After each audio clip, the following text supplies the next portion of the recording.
Hello, and welcome to the Daily Townsman. My name is Jimmy Smoot Wade! Jimmy By the way, we left the other channel because it was dumb, but now we're here, so... Yeah. Anyway, today we're talking about the Cold War. Let's get to it.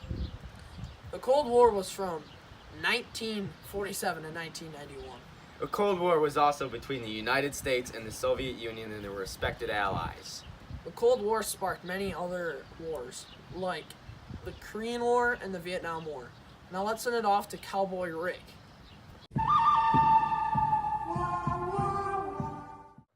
It's Cowboy Rick here. Just out here trying to find someone to interview. I see one now! Hold up. We got him! Hey, do you want to be interviewed about the Cold War? No, not really. Well, too bad. You're coming back to the studio. So. Oh yeah. So we're here with our dude.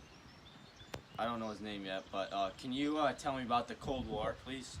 Well, following the surrender of Nazi Germany in May 1945, near the close of World War II, the uneasy wartime alliance between the United States and Great Britain on the one hand and the Soviet Union on the other began to unravel. So what do you know about the Soviets? Well, by 1948, the Soviets had installed left-wing governments in the countries of Eastern Europe that have been liberated by the Red Army. The Americans and the British feared the permanent Soviet domination of Eastern Europe and the threat of Soviet-influenced communist parties coming to power in the democrats of Western Europe. This is considered containment. You want to remember that word. Yeah. The Soviets, on the other hand, were determined to maintain control of Eastern Europe in order to safeguard against any possible renewed threat from Germany, and they were intent on spreading communism worldwide. Well, you said a lot of words there. Can you tell me about the Marshall Plan? Well, it was when the U.S. provided financial aid to the nations of Europe to draw up a program for economic recovery from the war. The Soviet Union and its Eastern European neighbors, under Soviet pressure, did not participate. Okay, thank you, sir, for your time. And what was your name again? My name is Tyrone Jerome. Okay, let's get back into our other studio. But first, let's cut to commercial. I'm tired of wearing all these old clothes. I need some high brand stuff, man. Oh, I mean, I got these new J's and this new sweatshirt. You want it? Yeah. Oh, here you go. Thanks, man. No problem. Thanks. You can get this for $19.95 at your local store. Hello, my name is John Casey, and this is your weather report. So the weather around the world has been a bit uneasy. Reported raining rocks in South Dakota. There's also a deadly hurricane coming our way. So Jenny's on the block. The weather's about to start raining buckets, so we better get inside.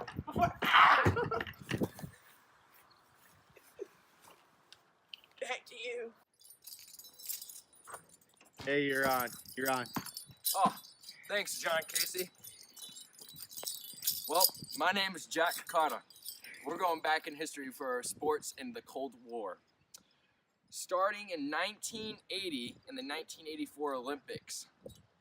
First, before the Summer Olympics started in 1980 in Moscow, President Jimmy Carter issued an ultimatum that the United States would boycott the Moscow Games if the Soviet troops had not withdrawn from the Soviet invasion of Afghanistan in 1979, just a year before the Olympics started.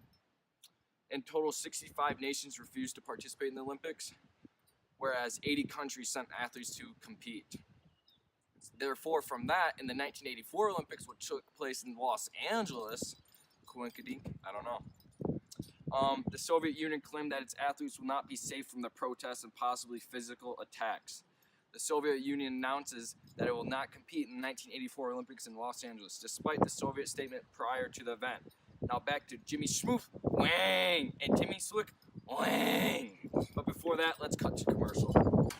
Oh, we're working all day. I need some food. Here, eat this ramen. Hey, ramen. Thank you, Jack Carter, for that sports update. Now we're back in the studio, and we're going to talk about the struggle between the superpowers. The United States and its European allies form a North Atlantic organization, NATO. You're going to want to remember that one. A unified military Command to resist the Soviets in Europe? Well, the Soviets exploded their first atomic warhead, and this ended the American monopoly on the atomic bomb. The Chinese communists came to power in the mainland China, and the Soviet-supported communist government of North Korea. North Korea also invaded South Korea in 1950, setting off in an indecisive Korean War that lasted until 1953. The Warsaw Pact was formed in 1955, and West Germany was admitted into NATO the same year. The United States and the Soviet Union began developing intercontinental ballistic missiles. And in 1962, the Soviets began secretly installing missiles in Cuba that could use to launch nuclear attacks on U.S. cities. This sparked the Cuban Missile. This crisis is a situation that brought two superpowers to a peak of war before an agreement was reached to withdraw the missiles. Let's cut to commercial. Man, I've just been having like a really down day today. You know, you ain't you if you're hungry. Here. Thanks. All right, we're back. That was a good commercial break, but back to the Cold War. In the 1970s, saw an easing to the Cold War tensions revealed from the Strategic Arms Limitation Talks, SALT, which led to SALT I and II agreements, respectively. Then the two superpowers set limits on their anti-ballistic missiles and on their strategic missiles capable of carrying nuclear weapons. After there was more Cold War tension in the early 1980s as the two superpowers continued their massive arm buildup and competed for influence in the Third World. But the Cold War began to break down in the late 1980s when the Soviet Union got their new leader, Mikhail Gorbachev, also their eighth and last leader of the Soviet Union. So, let's cut back to the studio. All Alright, we're back in the studio. Thank you guys for watching. We are the Daily Townsmen. And I'll see you guys next time.